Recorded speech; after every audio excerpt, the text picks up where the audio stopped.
एकदा एका छोट्याशा गावात आरव नावाचा एक मुलगा राहत होता. त्याचे घर खूप साधे होते, पण त्याची स्वप्न मात्र खूप मोठी होती. लहानपणापासून त्याला चित्र काढण्याची खूप आवड होती. तो जिथे जाई तिथे काहीतरी काढत बसे, कधी मातीवर, कधी भिंतीवर, तर कधी जुन्या वहीत.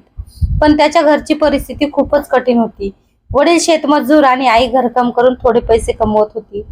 त्यामुळे त्याच्या कलेला कोणी फारसं महत्त्व देत नव्हतं. शाळेतही शिक्षक त्याला म्हणायचे, अभ्यासावर लक्ष दे, नाहीतर काही होणार नाही. पण आरवचं मन मात्र रंगांमध्येच रमायचं. एक दिवस गावात एक मोठी चित्रकला स्पर्धा होणार होती. शहरातून मोठे लोक येणार होते. हे कळताच आरव खूप खुश झाला. पण स्पर्धेसाठी लागणारे रंग आणि कॅनव्हास घेण्यासाठी त्याच्याकडे पैसे नव्हते. तो खूप उदास झाला होता. त्याच्या आईने तिच्या साठवलेल्या पैशातून त्याला थोडे पैसे दिले आणि म्हणाली, जा बेटा, तुझं स्वप्न पूर्ण कर. आईच्या त्या शब्दांनी आरवला खूप बळ मिळालं. त्याने साधेच रंग घेतले आणि स्पर्धेत भाग घेतला. स्पर्धेच्या दिवशी सगळे मुलं महागडे रंग आणि मोठे कॅनव्हास घेऊन आले होते.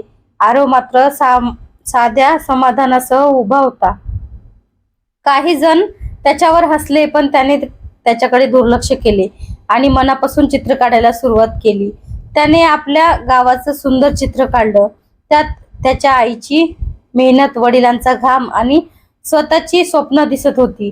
त्याच्या चित्रात भावना होत्या, जिवंतपणा होता. स्पर्धा संपल्यानंतर निकाल लागला आणि सगळ्यांना आश्चर्य वाटलं, कारण पहिला क्रमांक आरवला मिळाला होता.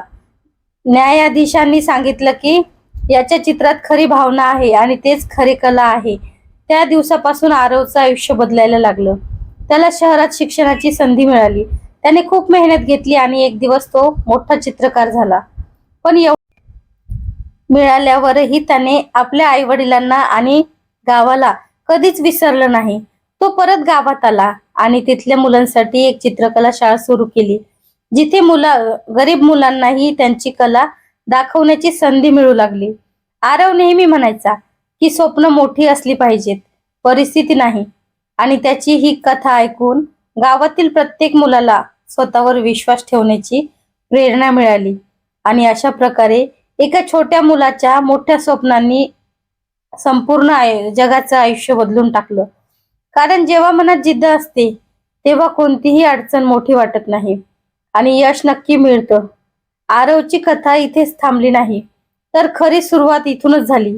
शहरात शिकताना त्याला अनेक नवीन गोष्टी शिकायला मिळाल्या, पण तिथेही स्पर्धा खूप होती. अनेक जण त्याच्यापेक्षा खूप पुढे होते. काही वेळा तो हरायचा, निराश व्हायचा, पण प्रत्येक वेळी त्याच्या आईचे शब्द त्याला आठवायचे, हार मानू नकोस, आणि तो पुन्हा उभा राहायचा. एक दिवस त्याला एक मोठ्या प्रदर्शनात आपली चित्र दाखवण्याची संधी मिळाली. त्या दिवशी त्याने त्याच्या आयुष्यातील सर्वात खास चित्र तयार केलं. त्या चित्रात त्याने आपल्या संघर्षाची कहाणी रंगांमध्ये मांडली होती. त्याच्या डोळ्यातील अश्रू, आईचे कष्ट, वडिलांची मेहनत आणि स्वतःची जिद्द, सगळं त्या कॅनव्हासवर जिवंत झालं होतं. प्रदर्शनात आलेल्या एका मोठ्या कलाकाराने ते चित्र पाहिलं आणि तो थांबून राहिला.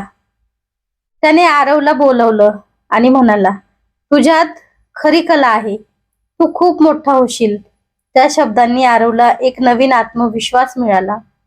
हळूहळू त्याची चित्र लोकांना आवडू लागली. त्याला काम मिळू लागलं, नाव मिळू लागलं, पण यशासोबत जबाबदारीही वाढत गेली. एक वेळ अशी आली की त्याला मोठ्या शहरात स्थायिक होण्याची ऑफर मिळाली, जिथे त्याला खूप पैसा आणि प्रसिद्धी मिळू शकली असती. पण त्याने विचार केला नाही. आपल्या गावाची आठवण काढली. त्याला जाणवलं की जिथून तो आला ते ठिकाण विसरणं योग्य नाही. म्हणून त्याने मोठ्या शहराचा मोह सोडून पुन्हा आपल्या गावाकडे परतण्याचा निर्णय घेतला.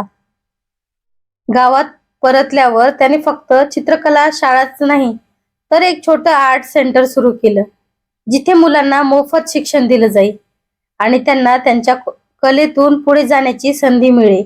गावातील लोक सुरुवातीला थोडे आश्चर्यचकित झाले, पण नंतर त्यांनी आरवचा अभिमान वाटू लागला. एक दिवस त्यांच्या शाळेतला एक छोटा मुलगा त्यांच्याकडे आला आणि म्हणाला, सर, मला पण तुमच्यासारखं मोठं व्हायचं आहे. हे ऐकून आरव हसला आणि म्हणाला, तू माझ्यापेक्षा मोठा होशील, फक्त स्वतःवर विश्वास ठेव. त्या क्षणी त्याला समजलं की त्याचं खरं यश फक्त त्याच्या नावात नाही तर इतरांच्या स्वप्नात उभं करण्यात आहे.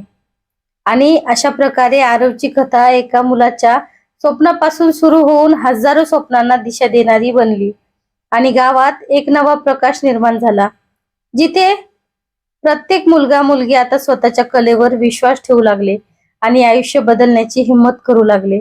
कारण एक व्यक्तीची जिद्द संपूर्ण जग बदलू शकते आणि हीच खरी जिंक आहे. आरवच्या आयुष्यात आता एक नवीन वळण येणार होतं, कारण त्याची कथा फक्त प्रेरणा देणारी राहिली नव्हती, तर ती अनेकांसाठी आशेचं किरण बनली होती. त्याच्या आर्ट सेंटरमध्ये रोज नवीन मुलं येऊ लागली.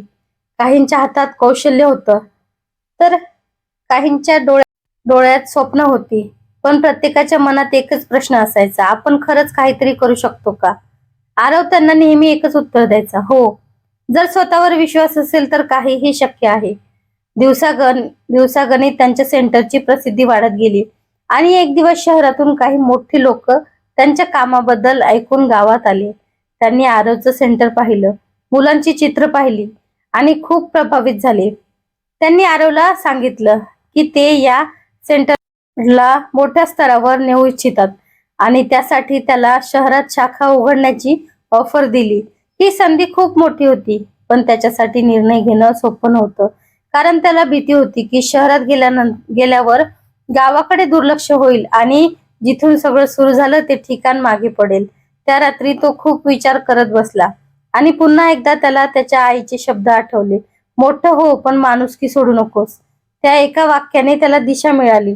दुसऱ्या दिवशी त्याने शहरातील लोकांना होकार दिला, पण एका अटीवर, की त्याच गावातील सेंटर कधीही बंद होणार नाही आणि इथल्या मुलांना नेहमी प्राधान्य दिलं जाईल. त्यांनी ती अट मान्य केली आणि अशा प्रकारे आरवचं स्वप्न अजून मोठं झालं. काही महिन्यातच शहरात नवीन आर्ट सेंटर सुरू झालं, जिथे अनेक मुलं येऊ लागली. आरव आता फक्त एक कलाकार नव्हता, तर तो एक मार्गदर्शक बनला होता. तो मुलांना एक चित्र काढायला शिकवत नव्हता, तर त्यांना आयुष्य कसं जगायचं हेही शिकवत होता. एक दिवस त्याच्या गावातील एक मुलगी शहरातल्या स्पर्धेत पहिली आली आणि स्टेजवर उभं राहून तिने सांगितलं, हे सगळं आरव सरांमुळे शक्य झालं. ते ऐकून आरवच्या डोळ्यात पाणी आलं, कारण त्याला जाणवलं की त्याचं खरं यश हेच आहे की तो इतरांच्या आयुष्यात बदल घडवतो आहे. आणि त्या क्षणी त्याने मनात ठरवलं की तो अजून जास्त मुलांपर्यंत पोहोचेल, त्यांना त्यांच्या स्वप्नांचा मार्ग दाखवेल. आणि अशा प्रकारे आरवची कथा एका मुलाच्या प्रश्नापासून सुरू होऊन आता हजारो आयुष्य बदलणारी बनली होती. आणि त्यांचा प्रवास अजूनही सुरूच होता, कारण खरी कथा कधीच संपत नाही, ती प्रत्येक नवीन स्वप्नासोबत पुढे जात